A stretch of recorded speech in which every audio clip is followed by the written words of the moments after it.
obstante, he aquí, vienen días, dice el Señor, cuando no se dirá: vive Dios quien hizo subir a los hijos de Israel de la tierra de Egipto.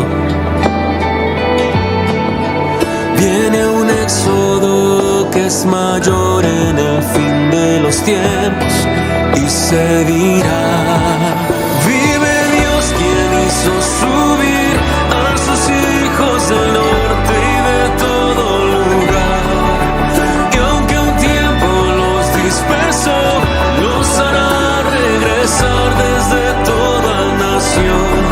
Pronto vendrá su Salvador, y de un extremo del cielo al otro los rescatará.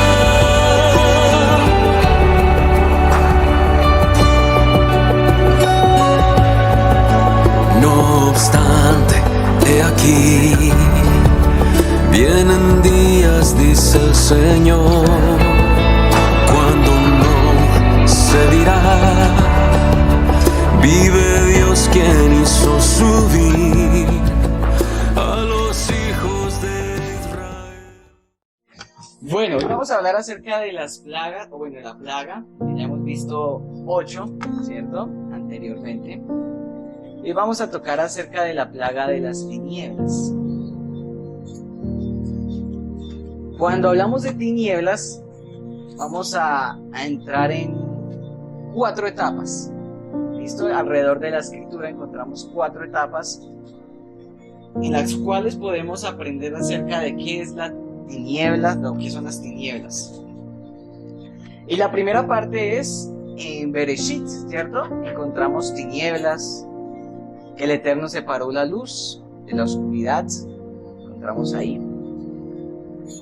La segunda parte es aquí esta plaga como juicio para Egipto, segunda parte. La tercera parte la vemos en Apocalipsis, ¿cierto? Vemos cómo también el Eterno castiga o trae juicio a través de las plagas, de las copas, de las trompetas, de las copas de la ira. Y entre ellas hay una trompeta y una copa que ya vamos a tocar más adelante, que nos señala esta plaga de tinieblas. ¿Listo? Cuando hablamos de plaga, pues no es como en nuestro español, creo que lo aprendimos en la introducción a las plagas. Una plaga aquí es como ver muchos ratones, ver muchos insectos, animales. Sino plaga aquí es como golpe. ¿Listo? Y cuarta etapa es en el reino venidero, que ya no habrá noche, ya no habrá oscuridad,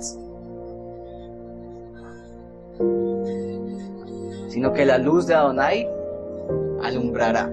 Ya vamos a ir entonces, ese va a ser el desarrollo de este golpe de las tinieblas o plaga de las tinieblas. Esta es la plaga número 9 y es impresionante y hermoso, porque hoy vamos a ver acerca también del número 9 y su relación y qué representa para nuestra vida. Precisamente hoy entramos a ¿qué mes? Al mes 9, ¿cierto? Entonces, cuando hemos venido analizando las plagas, vemos que hubieron plagas sin advertencia, como esta de las tinieblas. El Eterno le dijo a Moisés: ve a Faraón y dile que va a haber tinieblas, ¿no? ¿Como en qué otros casos? En la tercera plaga y en la sexta. ¿Listo? Entonces no hubieron advertencia. En la tercera, en la sexta y en la novena no hubo advertencia a Faraón. No se les olvide eso, ¿verdad? Va de 3 en 3. 3, 6, 9. Una sucesión interesante, que ya la vamos a ir también tocando. Es una breve introducción para que estemos atentos resolviendo todas las dudas. ¿Listo? Vamos a ir a Éxodo capítulo 10, versículo 21. Esta plaga este golpe es de 8 versículos.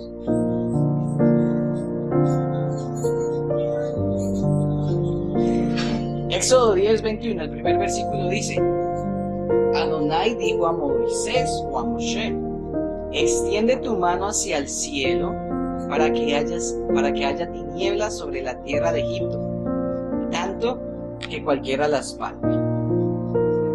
La palabra hebrea para tinieblas, o la que aparece aquí, es Hoshech, ¿vale? Hoshech, ¿cómo se escribe? K-J-O, S-H, E-K, Hoshech, Hoshech, ¿listo? K-J-O-S-H, E-K. Y tenemos tres letras en esta palabra, que es la Het, por eso empieza Hoshech, la primera letra es la Het, que la pueden escribir como J-E-T, como la chocolatina Jet, pero se lee Het, la Shin y la Kaf. Entonces cada una de estas letras representa algo. La Het representa separación, ¿listo? Su pictográfico es como un cerco que separa, ¿listo? La Shin representa mostrar, como revelar, en el sentido de verse algo, ¿sí? En el pictográfico son unos dientes, es como cuando uno muestra los dientes, mostrar, revelar. Y la Kaf representa palma de la mano.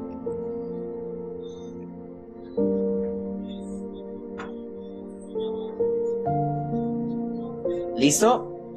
Entonces, la palma de la mano, en un contexto hebreo, hace referencia al dar, al accionar, como también al recibir. Cuando uno da con la mano abierta, ¿cierto? No hay un hueco que retenga. Uno da con la mano abierta. Y uno recibe con el hueco de la mano. Entonces uno da y uno recibe. ¿Listo? Eso representa esa letra, cuando uno da y cuando uno recibe. Entonces como el hueco de la mano, como tomar algo.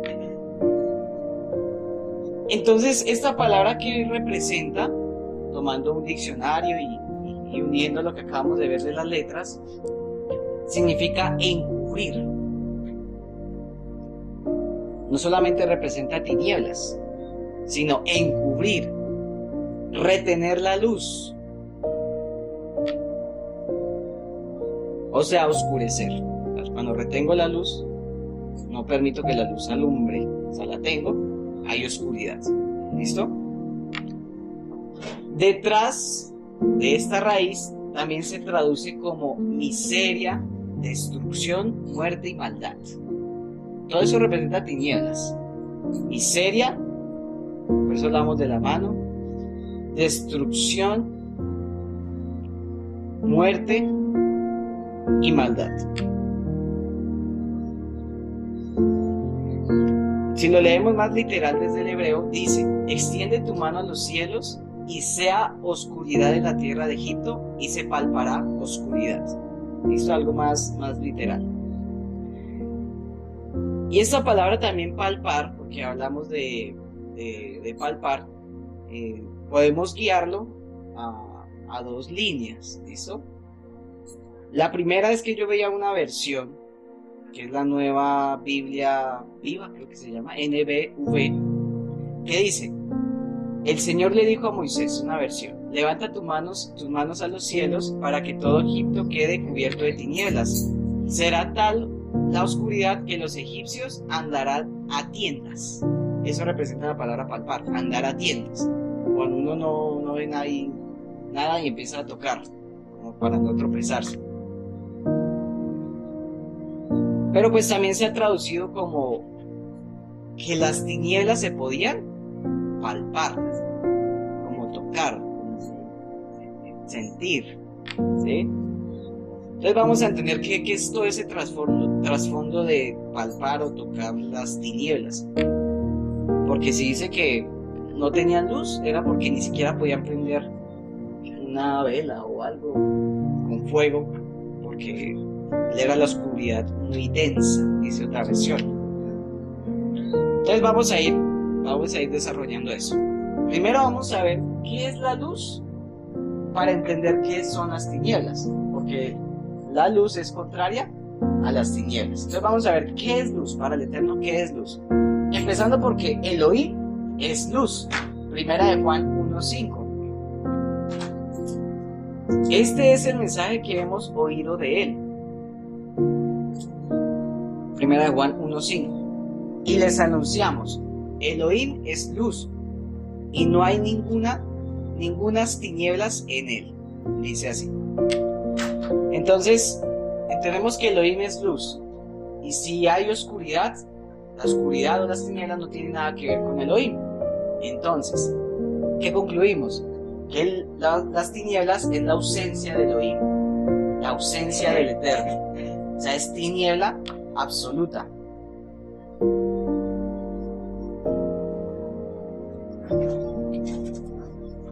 Listo, entonces ahí va un primer término acerca de la luz. Dice en el versículo 22 y 23 de Éxodo capítulo 10 que estamos estudiando: y extendió Moisés su mano hacia el cielo y hubo densas tinieblas, que aquí habla ya de denso, sobre toda la tierra de Egipto por 3 días. Ninguno vio a su prójimo, ni nadie se levantó de su lugar en 3 días. Mas todos los hijos de Israel tenían luz en sus habitaciones. Dice que no podían verse. No podían verse. En una interpretación que veía por ahí, el intentan dar como algo natural a las plagas. Decían que era un tiempo de eclipse, pero un eclipse no dura 3 días. ¿Sí? No se puede, no podemos llegar a esa conclusión. Y además un eclipse sería algo global, que afectaría a los de Goshen, a los del pueblo de Israel. Entonces no pudo haber sido un eclipse. Y pues la verdad, sinceramente, yo creo que no hay que darle como explicación natural. Simplemente son asuntos del Eterno y las obras de sus manos, ¿sí? Si no, o sea, si no fue él, porque la Escritura habla de señales, prodigios, milagros, porque era algo que no se podía ver de forma natural. Pero dice aquí que los israelitas tenían luz. Entonces, nosotros concluimos, Elohim es luz, las tinieblas es ausencia de Elohim. Pero si los israelitas tenían luz, era porque tenían de su lado al Eterno. ¿Listo? Dice en Génesis 1:4, y vio Elohim que la luz era buena, hablando de la misma palabra para luz. Y separó Elohim la luz de las tinieblas, tal cual como hizo el Eterno con su pueblo y Egipto. Separó la luz y las tinieblas. Entonces vemos como la primera etapa de lo que estábamos hablando hoy.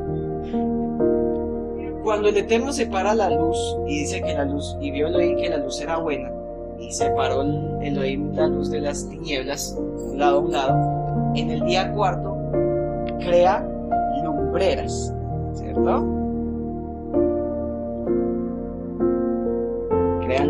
El Eterno crea lumbreras.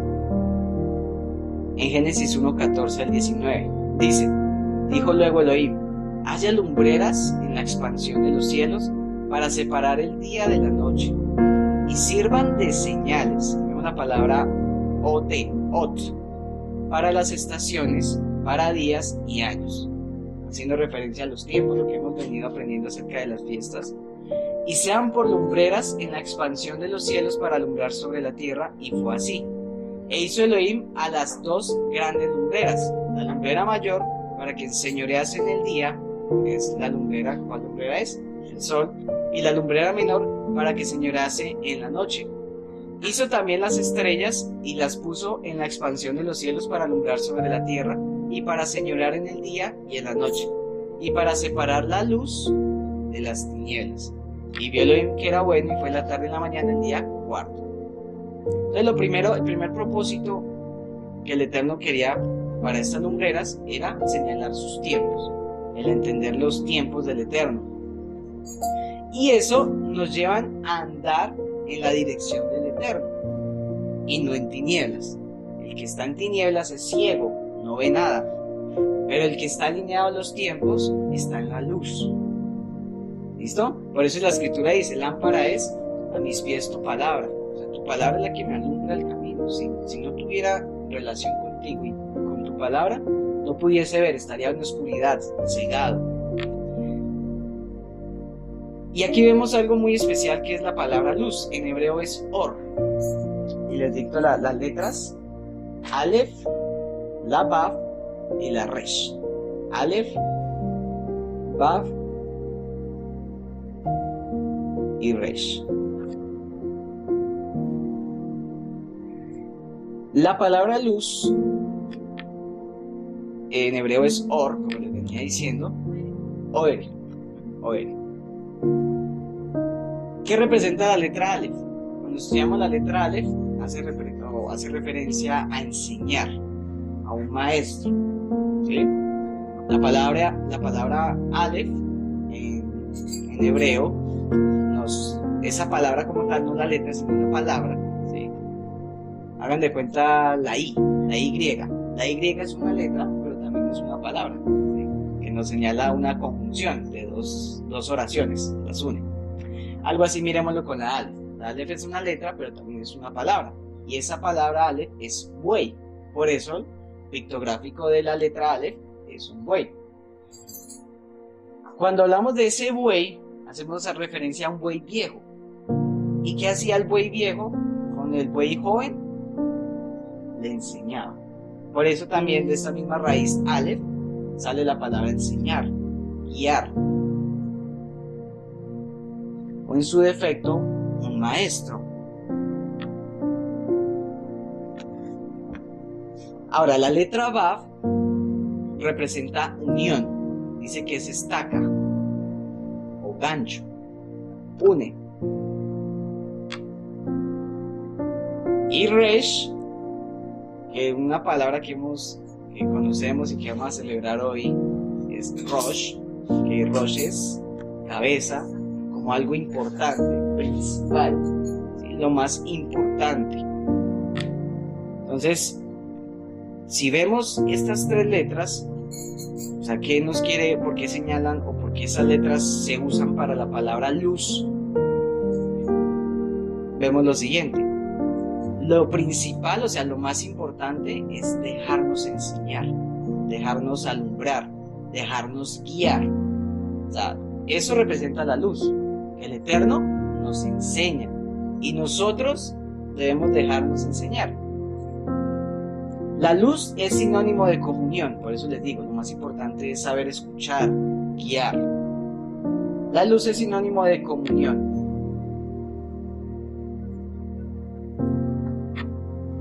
Veámoslo literal. Vamos por un camino a oscuras, no sabemos para dónde ir. Pero Adonai es nuestra luz, o sea, es quien nos va a guiar.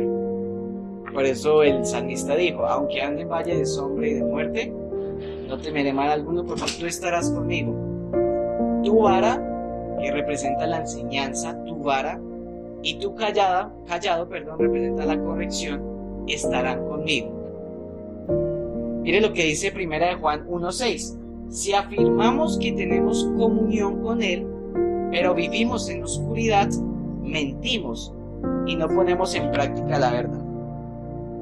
El no tener comunión con Elohim es estar en tinieblas. Vemos otro concepto. El tener comunión con el Eterno es estar en la verdad o en la luz.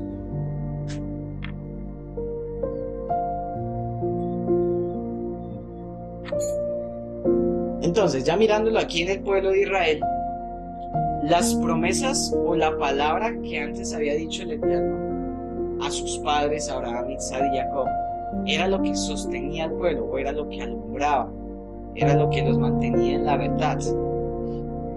Esa palabra, ¿cómo la vamos a aplicar en nosotros? ¿Quién es la palabra hecha carne? Yeshua. Él es la or, la luz. Él es nuestro maestro. Él es nuestra guía. Por eso Él dijo: lleven mi yugo.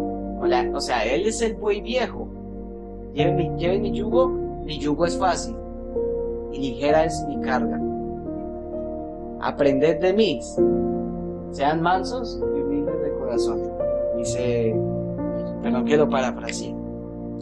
Entonces, Él es nuestra luz, ¿sí? No veamos la luz como un bombillo, como algo natural, aunque sí representa, pero Yeshua es esa luz que nos guía. Juan 8:12 dice: una vez más Yeshua se dirigió a la gente y dijo: yo soy la luz del mundo. ¿Sí ven? El que me sigue no andará en oscuridad, sino que tendrá la luz de la vida. ¿Qué se refiere tener la luz de la vida? Juan 8:12.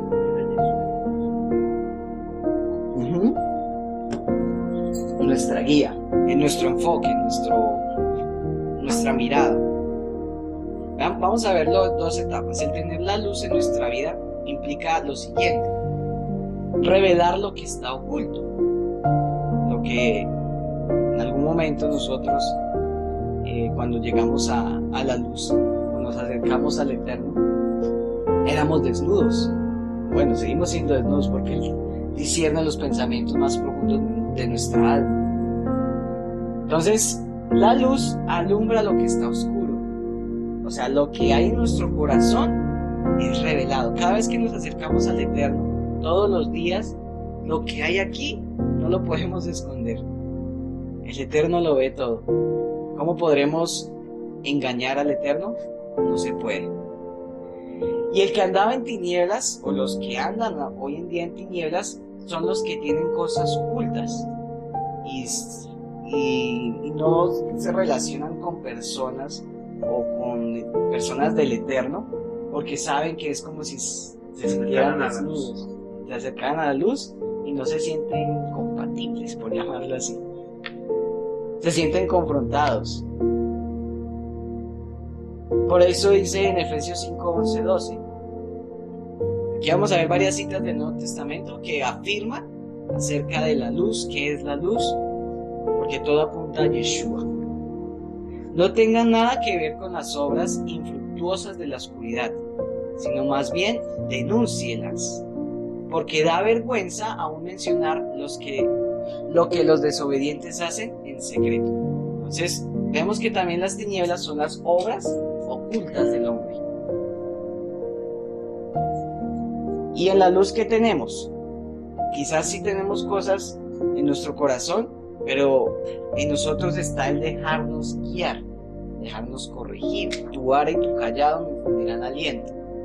El callado no era para consentir la oveja. El callado era para cogerle el cuello, partirle su patica, pastorearla. Entonces nos enseña. Claro, tenemos nuestras cosas, pero no las podemos retener y no podemos decir al Eterno eso no.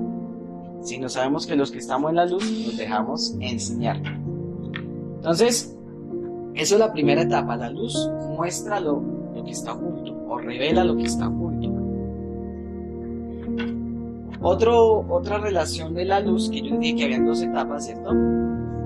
Es que tendremos la esperanza de que su palabra nos sostendrá, como lo hizo el pueblo de Israel. Ellos estaban en luz, ¿por qué? Porque había una palabra del Eterno de por medio, que los sostenía, que les alumbraba, que los mantenía alumbrados, guiándolos. Y sabemos, y el Eterno nos hace esa promesa, una hermosa promesa, que nunca nos faltará su dirección, siempre y cuando nos dejemos o estemos en la luz, dejándonos guiar. Los que están en tinieblas no tienen propósito. Otro punto de las personas en tinieblas, porque no tienen a dónde ir, no tienen rumbo, no tienen un enfoque, un objetivo, una meta. Cualquier bus les sirve, decimos aquí en Colombia. Cualquier bus les sirve porque no tienen una meta, un propósito. Los que estamos en luz sí tenemos una dirección, tenemos el enfoque en nuestra salvación, en nuestro futuro, en nuestro final. Hablo de final no de terminación total, sino de este cuerpo que ya seremos glorificados más adelante en ese futuro. Entonces, a eso se refería la luz en el pueblo. Y una relación sumamente importante acerca de la luz es la transición de las tinieblas a la luz. Todos pasamos por esa transición de las tinieblas, y como dice 1 Pedro 2:9, de las tinieblas a su luz admirable, ¿cierto? Ese es el llamado de un pueblo a la santidad. Por eso también Pedro dice: ustedes son linaje escogido, real sacerdocio, pueblo adquirido por Adonai. O sea, es un llamado al pueblo a la santidad. Eso hace referencia a la luz, un llamado a la santidad, un sacerdocio santo, y también la luz tiene que ver totalmente con la redención y el perdón de pecados. No lo digo yo, lo dice Colosenses 1:13 al 14. Miren todo lo que apunta a la luz. Ya estamos viendo más o menos qué es lo que apunta a la luz.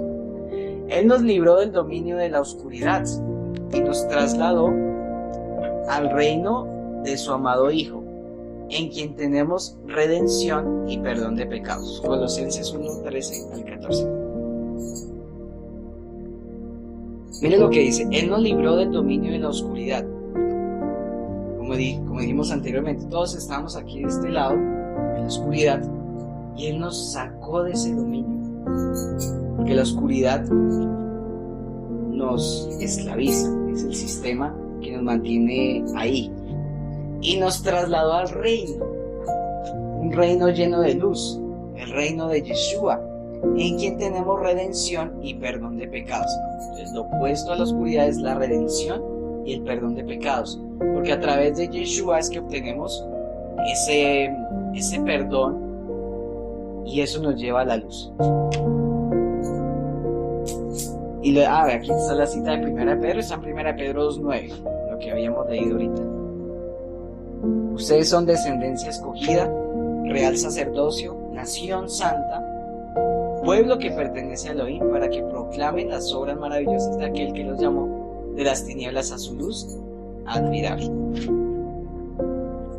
Y algo que debemos tener en cuenta es que si nosotros tenemos la luz, y ya también lo tocamos más adelante, la luz no se puede ocultar, la luz no se puede poner debajo de la mesa, dice Mateo 5. Listo, entonces, volviendo entonces al tema de la plaga. Las tinieblas de los egipcios era tan palpable porque es todo lo opuesto a lo que hemos visto de la luz. La luz es buena, guía, dirección, santidad, vida, resurrección. Todo eso es la luz, redención, perdón de pecados. Miren la magnitud, por eso el Eterno dice: y vio Elohim que la luz era todo, era bueno. Que mire todo lo que abarca la luz. Entonces, si eso es la luz, ¿cómo serán las tinieblas? Totalmente lo opuesto. Entonces, el palpar esas tinieblas era un ambiente de muerte, ¿sí? Era temor, era palpar lo que había dentro de su alma, del alma de los egipcios. Y precisamente esta plaga es antes de la muerte de los primogénitos. Por eso la luz se relaciona con la redención, porque el pueblo de Israel, a pesar de que estaba en Egipto, recibió luz, y después de la plaga de las tinieblas recibieron redención. Sí, vamos hasta ahí.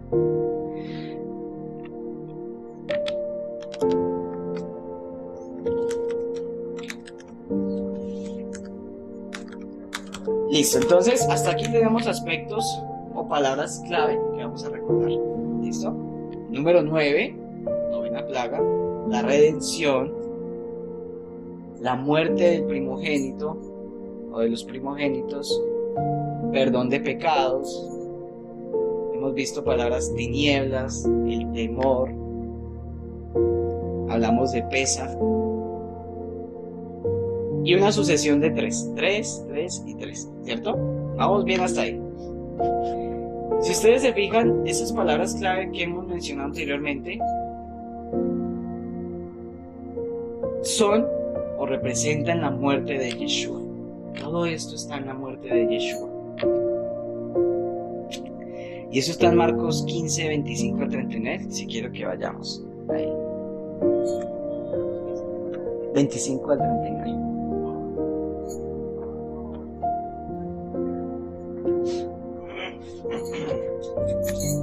Vamos a leer todas esas palabras claves.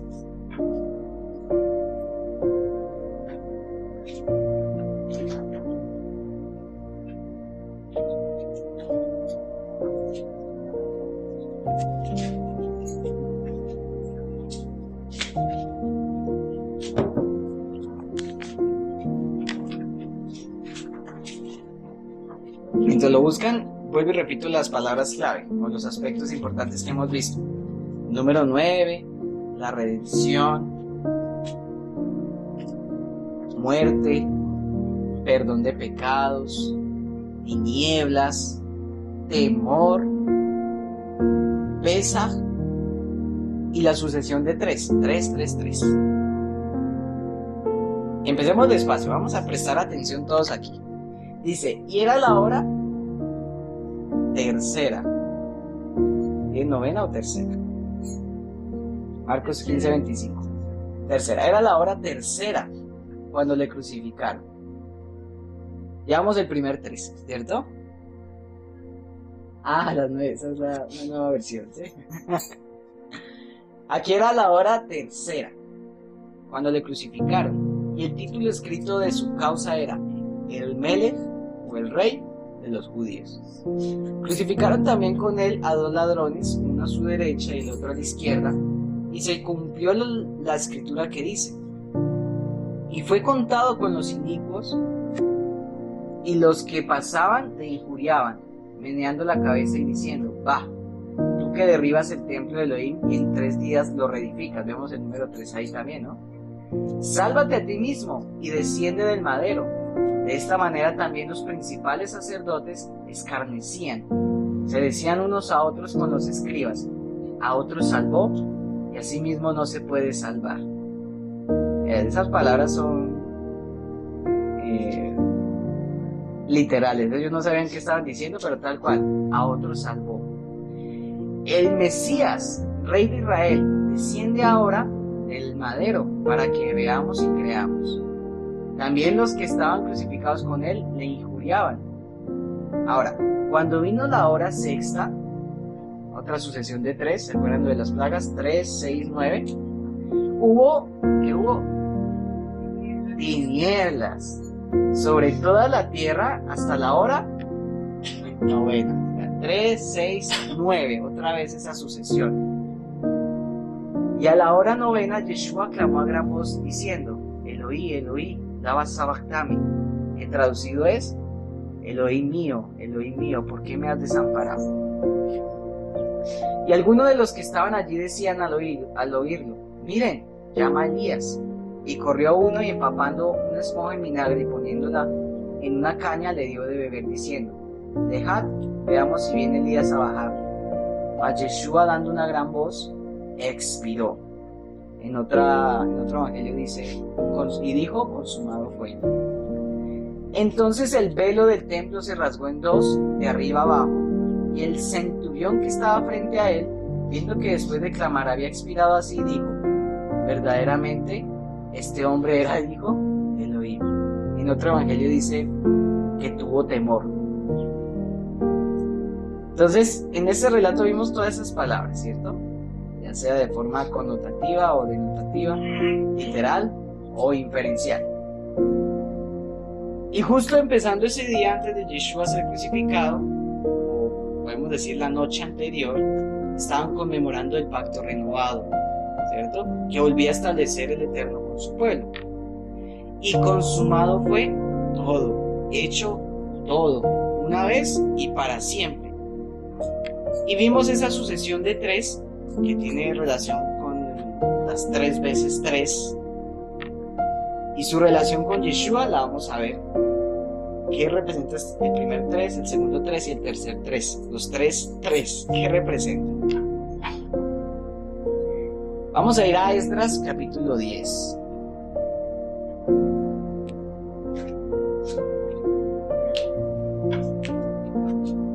Hoy vamos a ver el número 3 por todo lado. Porque el número 3 tiene que ver con tinieblas y luz, ¿cierto?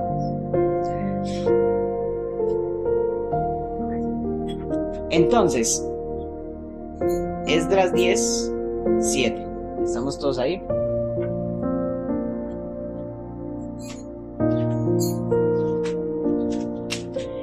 Después se hizo un llamado general, ¿a quién?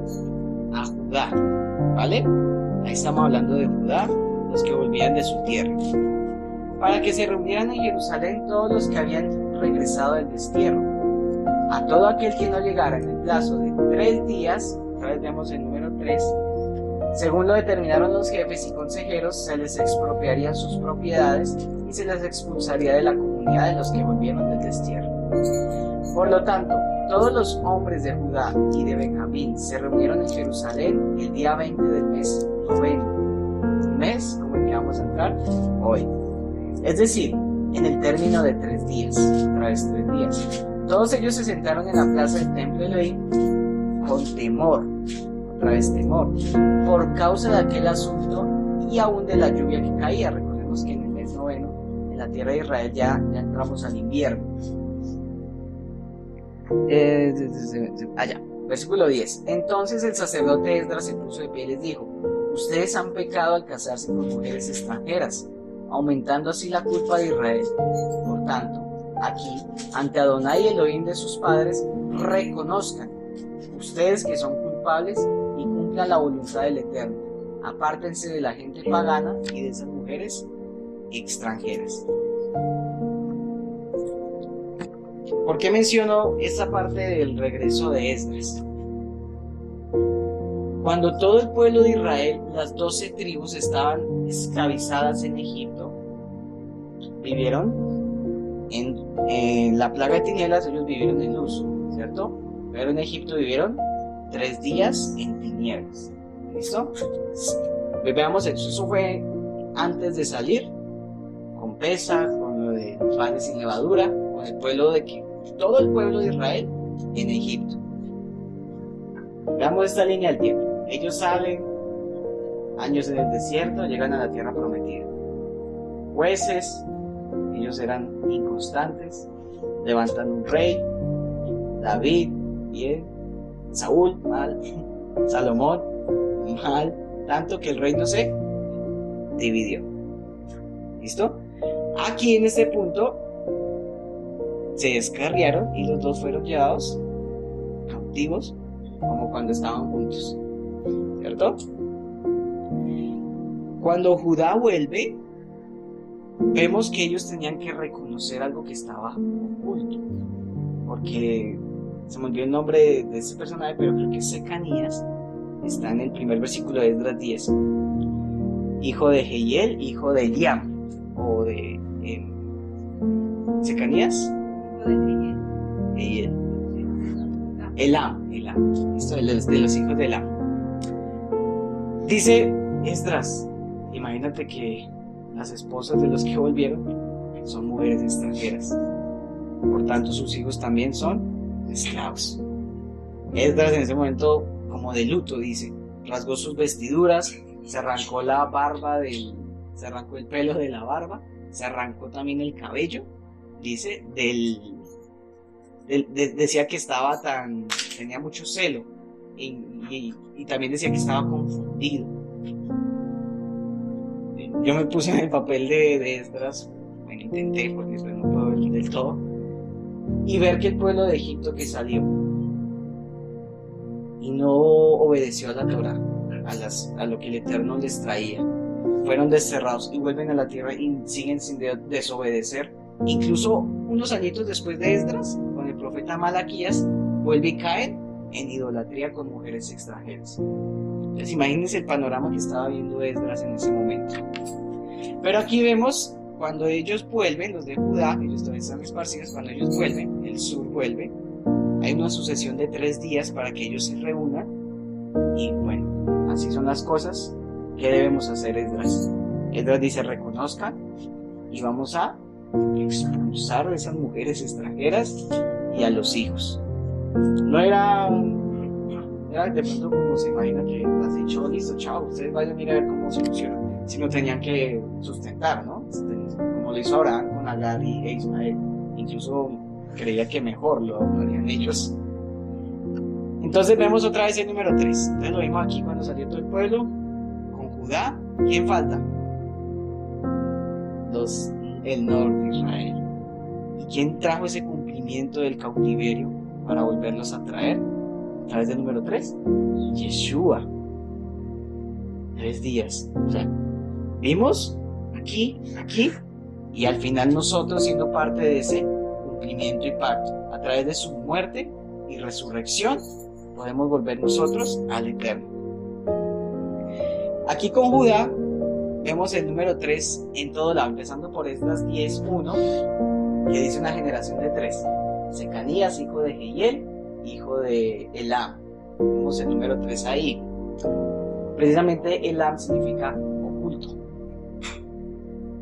¿Listo? Elam significa oculto, Jehiel significa Elohim vive, o vivirá, perdón, Elohim vivirá, y Secanías representa Adonai o Yahweh mora, ¿sí? O habita.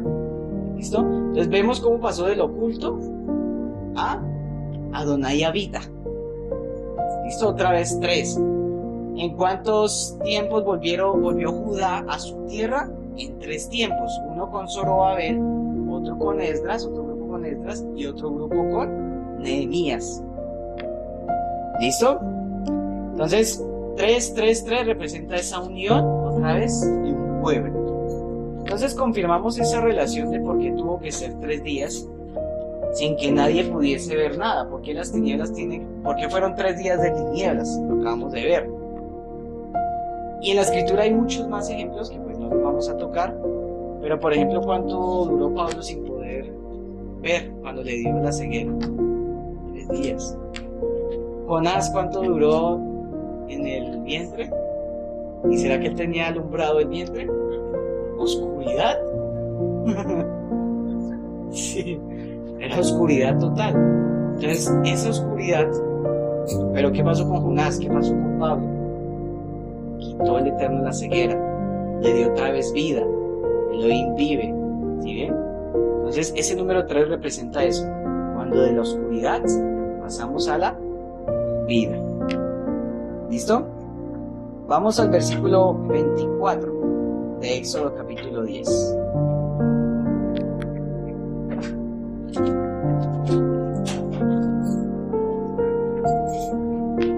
Entonces Faraón hizo llamar a Moisés. O sea, después de lo de las tinieblas, lo que estaba pasando, que no podían ver nada, Faraón hizo llamar a Moisés. Y le dijo: vayan, sirvan a Adonai, solamente que queden aquí sus ovejas y sus vacas. Vayan también sus niños con ustedes. Y Moisés respondió: tú también nos darás sacrificios holocaustos que sacrificaremos para Adonai nuestro Elohim. Nuestros ganados irán también con nosotros, no quedará ni una pezuña, porque de ellos hemos de tomar para servir a Adonai su Elohim, y no sabemos con qué hemos de servir a Adonai hasta que lleguemos allá. O sea, este suceso de las tinieblas fue tan humillante para los dioses de Egipto y para el faraón, que era el hijo del dios, o se creía que era el hijo o príncipe del dios Ra, que era el dios del sol. ¿Sí? Ahí Faraón se da cuenta que fue muy humillante ese tema de las tinieblas 3 días, porque ni su Dios, ni por más que oraran a su Dios, podían traer luz, ni siquiera prender un mechero, o bueno, en ese tiempo sus mecheros o velas. Y que en medio de todo Faraón le hace una propuesta, su última propuesta. Ya venía haciendo varias propuestas, ¿no? Que vayan, pero dejen a los ancianos y varones, o vayan, dejen a las mujeres, dejen a los niños. Aquí dice: listo, vale, váyanse todos ustedes, pero pues todo menos el ganado. Pero Moisés se niega. ¿Y qué nos enseña eso? Que el Eterno quiere y nos dará una libertad completa, total, en todas nuestras áreas, ¿sí? Y no podemos negociar ni comprometer nuestras áreas con el mundo. ¿Por qué? Porque en algún momento puede aumentar esa esclavitud y podemos ser más subyugados. Entonces por eso no debemos comprometer nuestro futuro, sino asegurarnos de que cada paso que demos sea conforme a la voluntad del Eterno. Obviamente todavía estamos en el mundo, pero no somos parte del mundo, y el Eterno quiere esa libertad total en nosotros, pero por eso no podemos negociar con el mundo, ni comprometernos con el mundo. Y claro, y es un tiempo donde debemos tener mucha paciencia. ¿Cuántas ofertas recibió Moisés? muchísimas, y en ninguna la aceptó. Solamente la última, cuando Faraón le dice, váyanse y llévense el oro que tenemos. Entonces, él hubiera podido tomar alguna y decir, somos ya libres. Pero el Eterno a su tiempo, a cada uno de nosotros nos permitirá ser verdaderamente libres. Pero debemos tener emuná, o sea, firmeza. Pues eso es emuná, lo que tenía Moisés. Que a pesar de que Faraón le hacía una propuesta, a Moisés no le sonaba espiritual. A Moisés no le sonaba espiritual que el Faraón le dijera, váyanse todos, me dejan el ganado. Moisés no, hoy bendito el Eterno, nos dio libertad, esto que dejar el ganado, pero bueno, Dios nos sustentará. Eso no es fe. La fe es que se mantuvo firme y dijo, ni una pezuña, nada les vamos a dejar a ustedes. Porque el Eterno a mí me dijo algo, y eso se va a cumplir. Nada les vamos a dar a ustedes. Entonces, Moisés se ve el carácter de Moisés con emuná, firmeza y aún con paciencia. Y en este mundo, dijo Moisés, no quedará ni una pezuña de nosotros, y en el mundo no va a quedar ninguno de nuestra descendencia. Todo va a ser consagrado a Él. No, de este mundo no le pertenece nada de nosotros, nada, ningún área. No dependemos, ni nuestra descendencia va a depender del sistema. Si usted verdaderamente lo cree, así va a ser. Porque aquí el Eterno nos habla de que no comprometan nada, y lo que ustedes de ahí en adelante consagren para el Eterno va a ser. Entonces nada le va a quedar al mundo, nada. Y algo curioso que dice Moisés al final, en el versículo 26, dice, nuestros ganados irán también con nosotros, no quedará ni una pezuña, porque de ellos hemos de tomar para servir a Adonai. Y no sabemos con qué hemos de servir a Adonai hasta que lleguemos allá. Miren lo curioso que dice él. Dice, tenemos que llevar ganado. No sabemos en qué momento o cuántos vamos a sacrificar o adorar, pero tenemos que hacerlo. O sea, y en el Eterno sí existe Él, no sabemos. En el Eterno existe, más adelante entenderemos. En el Eterno existe el cuándo, el por qué, el para qué, el que no sabemos. En el Eterno existe todo eso que no vamos a saberlo todo. Pero sí sabemos algo, y es que su palabra nos asegura que si esperamos pacientemente, o sea, buscarle constantemente, Él inclinará su oído a nosotros, inclinará su oído a nuestro clamor. Pero no podemos cansarnos, no podemos dejar de ser constantes. Y eso lo habla un salmo que quiero compartírselos, es el Salmo 40, que empieza diciendo, pacientemente esperé en Adonai, y Él se inclinó a mí y oyó mi clamor, y me hizo sacar del pozo de la desesperación, del lodo cenagoso. Puso mis pies sobre peña y enderezó mis pasos. Puso luego en mi boca cántico nuevo, alabanza a nuestro Elohim. Verán esto muchos y temerán y confiarán en Adonai.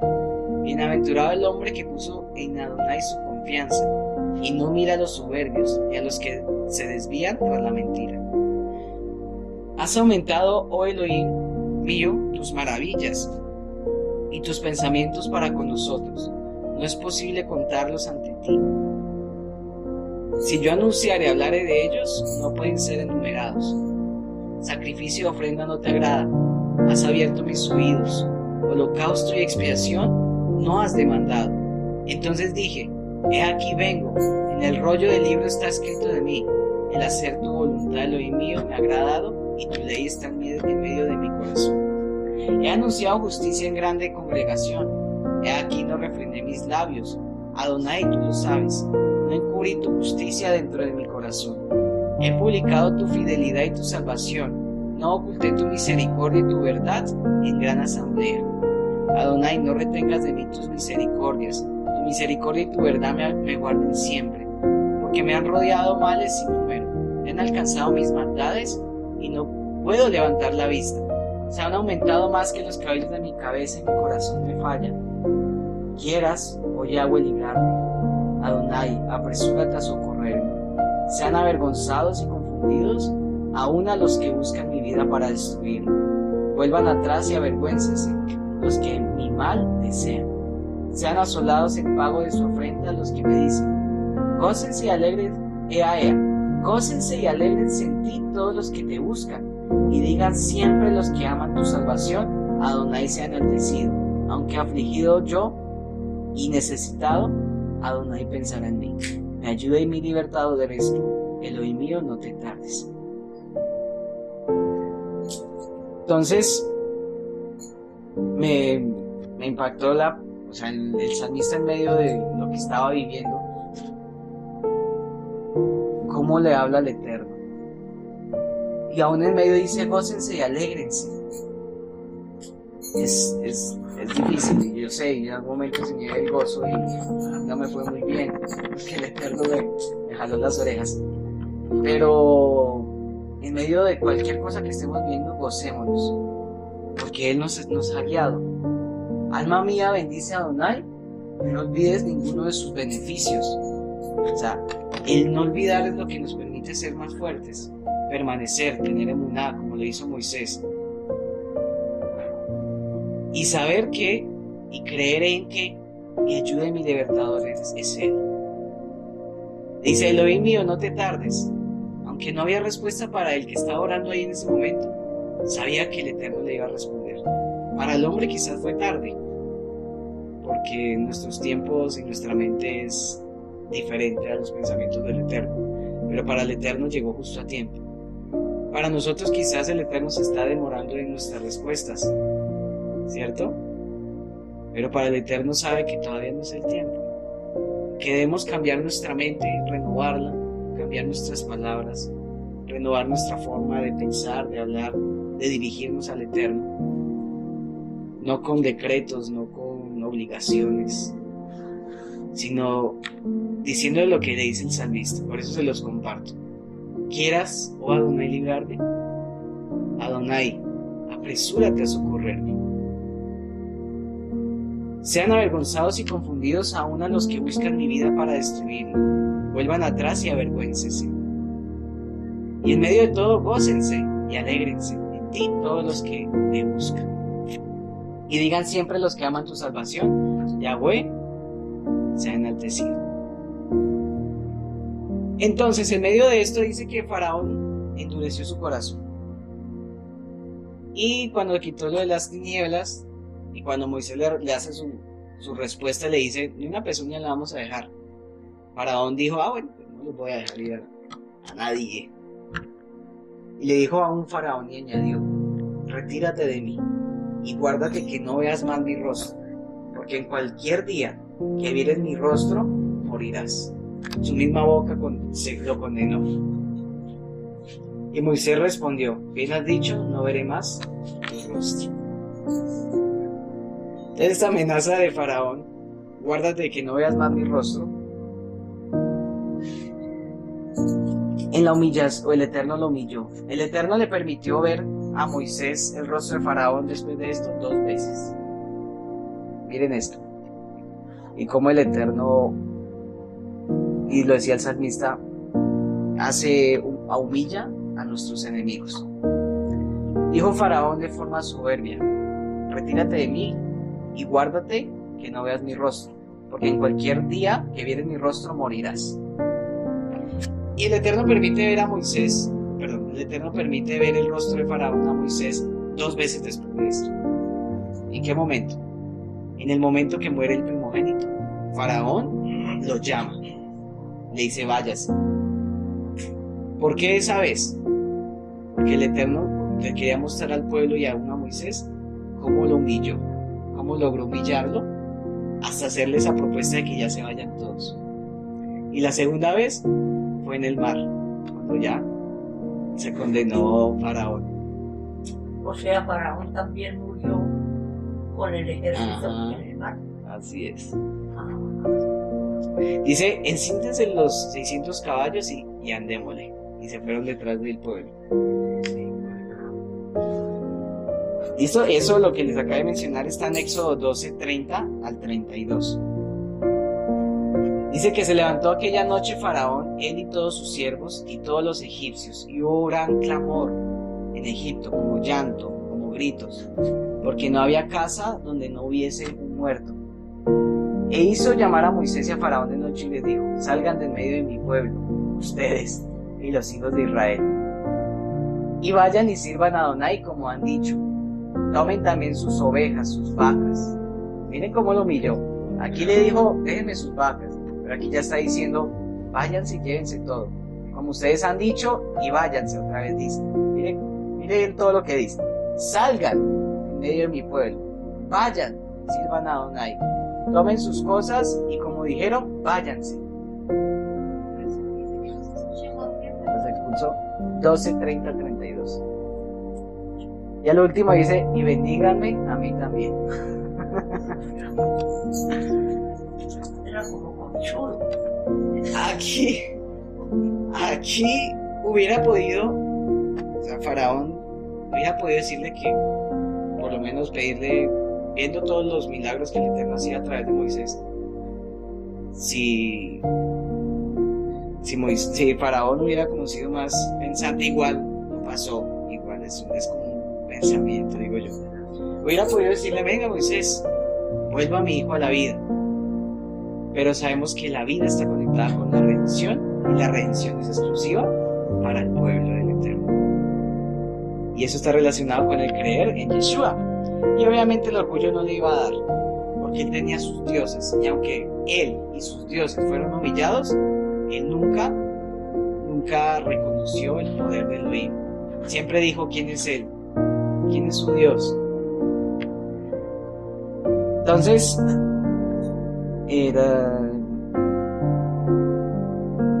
aquí hizo entonces su propuesta final, en la cual ya él no ganaba nada, ni se beneficiaba de nada. Simplemente, el único que se beneficiaba era de no tener al pueblo de Israel en su tierra, porque eso fue lo que trajo todas esas plagas, similar a lo que pasó con los filisteos y el arca, ¿sí?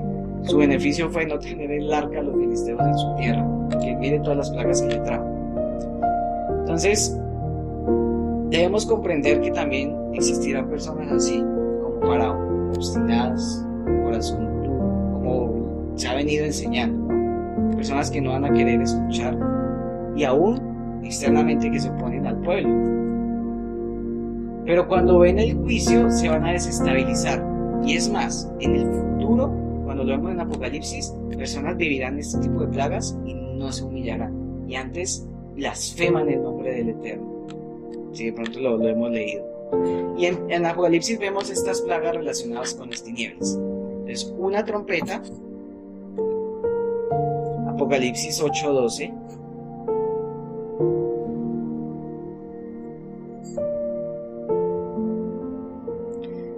Que creo que lo enseñamos en la primera plaga, que fue la plaga de sangre, que hacía referencia a las trompetas a algo parcial, como una pruebita, por llamarle así.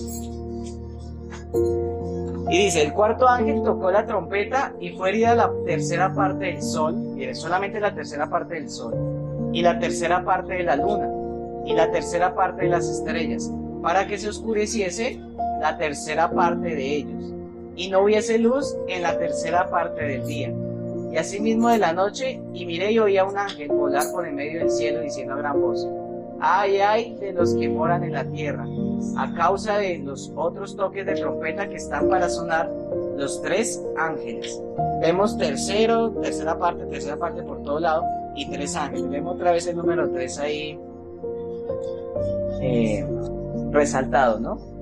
Entonces esta plaga que el Eterno va a enviar en Apocalipsis como trompeta, como algo parcial, como una fracción, o sea, no va a ser totalmente, es similar a esta plaga que estamos viendo en Egipto. Y es más, en Apocalipsis 16:10, cuando hablamos de las copas, ahí sí son rebosadas, ahí sí ya no es parcial, ahí sí ya no es una prueba, es algo total. Es una oscuridad total. Entonces, así como el Eterno trajo castigo a una potencia, a un imperio, a un faraón que intentaba someter al pueblo de Israel, así va a ser en el futuro. A los poderes hostiles, a los gobernantes, a sobre todo ellos va a ser dirigida a estas plagas que oprimen al pueblo. Así como lo fue en Egipto, también lo será en el futuro. Entonces, son como el pre a ese éxodo, como el éxodo final, el éxodo más grande. Y aún en medio de todo, el Eterno va a ser como lo que hizo en Egipto, separación.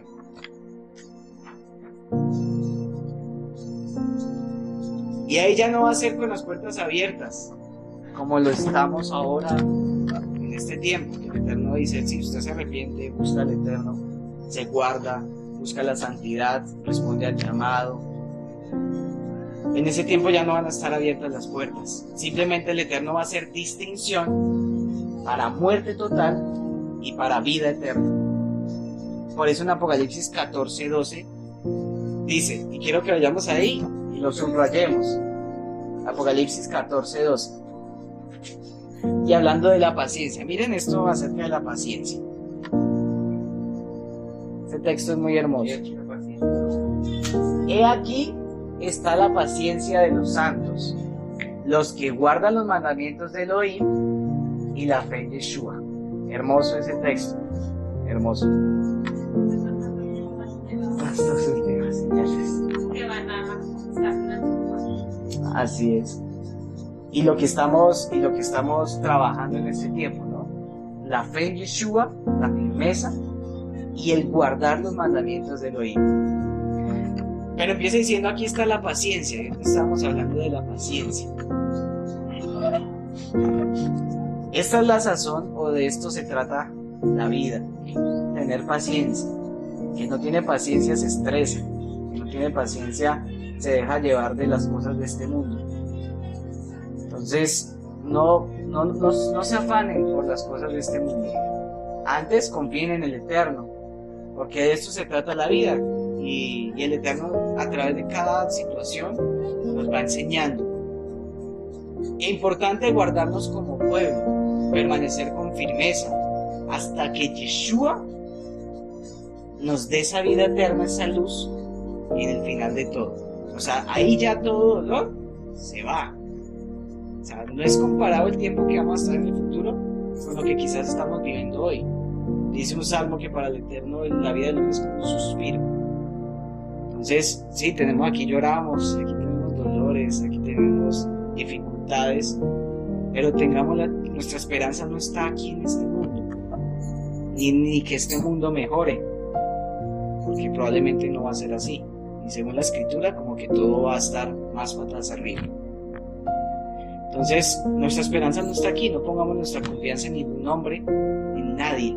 Nuestra esperanza está en el futuro, en que ya todo este dolor, llanto, el dolor del cuerpo, de este cuerpo corruptible, ya no va a estar, sino en la Nueva Jerusalén va a haber vida eterna. Ya no habrá más llanto, ni más tristeza, ni más dolor. En Apocalipsis 21, 23, 25 nos habla de eso. 21, 23, 25 en la Nueva Jerusalén. ¿Cómo se relaciona la vida eterna con el gozo, con el no llanto, no tristeza, no dolor? Mire lo que dice: la ciudad no necesita ni sol ni luna que la alumbre, porque la gloria de Adonai la ilumina. Entonces, ¿quién es la luz? Ahí, el Eterno. Ya no va a haber sol, porque el mismo Eterno será nuestra luz. Y el Cordero es su lumbrera. Y eso lo veíamos en Génesis capítulo 1, ¿cierto? En algún momento nuestro siervo lo enseñó, que el sol representaba, es un ente, una estrella con luz propia, emite energía propia, ¿no? La luna no. La luna es un satélite. La luna no tiene luz propia. La luna refleja la luz del sol. Y así somos nosotros. Nosotros no tenemos luz propia. Estamos en tinieblas, y por la misericordia del Eterno, Yeshua nos alumbró. Así como el Eterno alumbra o ilumina. Yeshua nos alumbró y nos llevó a su luz admirable. ¿Y qué dice? Versículo 24, miren esto tan hermoso. Las naciones caminarán a la luz de la ciudad, y los reyes de la tierra le entregarán sus espléndidas riquezas, sus puertas estarán abiertas todo el día, pues allí no habrá noche. Dice un salmo: en la noche viene el llanto, pero en el día gozo y alegría. Y eso es el tiempo que vivimos aquí en la tierra, es como representa esa noche, ¿sí? Cuando, claro, dolor, tristeza, cuando seamos renovados, nuestro cuerpo corruptible en un cuerpo incorruptible, ya nos acordaremos más de esa noche de dolor, sino va a ser gozo y alegría. Entonces, Elohim nos ha dado estas promesas y aún otras que vamos a ir viendo. No la olvidemos y sigamos orando, porque nos ha puesto por luz en estas tierras. A Israel lo puso en Egipto como luz, y muchos egipcios creyeron a causa de eso. Y sabemos que una luz, como dije anteriormente, o dice la escritura, no se pone bajo una mesa, sino en un monte alto. ¿Y saben qué dirán?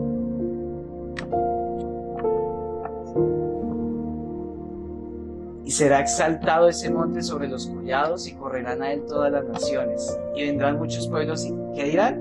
Venid, subamos al monte de Adonai, a la casa del Elohim de Jacob. Él nos enseñará sus caminos, y caminaremos por sus sendas, porque de Sión saldrá la Torá, y de Jerusalén la palabra de Adonai. Y juzgará entre las naciones, y reprenderá muchos pueblos, y volverán sus espadas en rejas de arado, sus lanzas en hoces. No alzará espada nación contra nación, ni se adiestrarán más para la guerra. Juicio de Adonai contra los soberbios. Vengan, oh casa de Jacob, y caminaremos en la luz de Adonai. ¿Qué cita es esa? Isaías capítulo 2, ¿cierto? Entonces, esas son las promesas que el Eterno hace, como lo veíamos en la introducción, etapa por etapa, ¿no? Desde Génesis, en el Éxodo, en el Apocalipsis y en la vida eterna. En Génesis vemos mucha relación con la Nueva Jerusalén. Sí, pues no lo vamos a tocar hoy, pero ahí está toda la relación. Es más, en Génesis dice que el Eterno creó al hombre y después lo plantó en el huerto.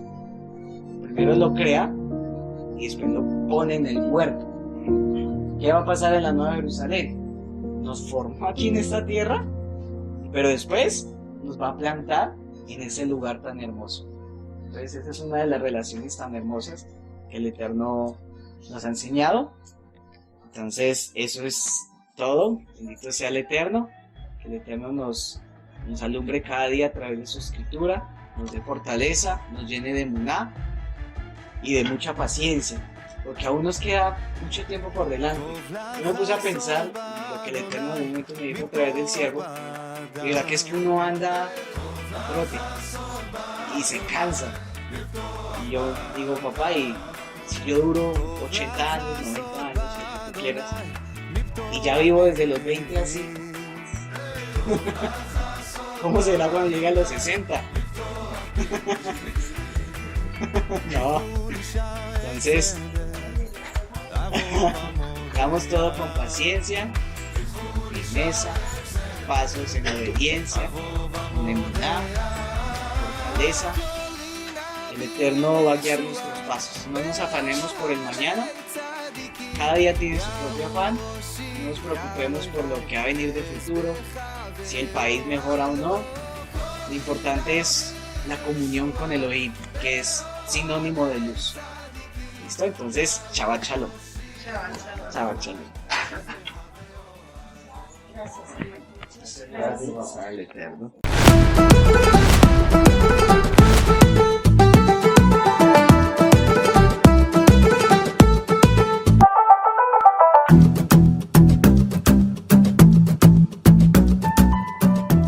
Chesed Shalom, gracia y paz. Instrúyete a través de nuestra próxima enseñanza desde la comunidad Llamas de Fuego para las Naciones, Colombia.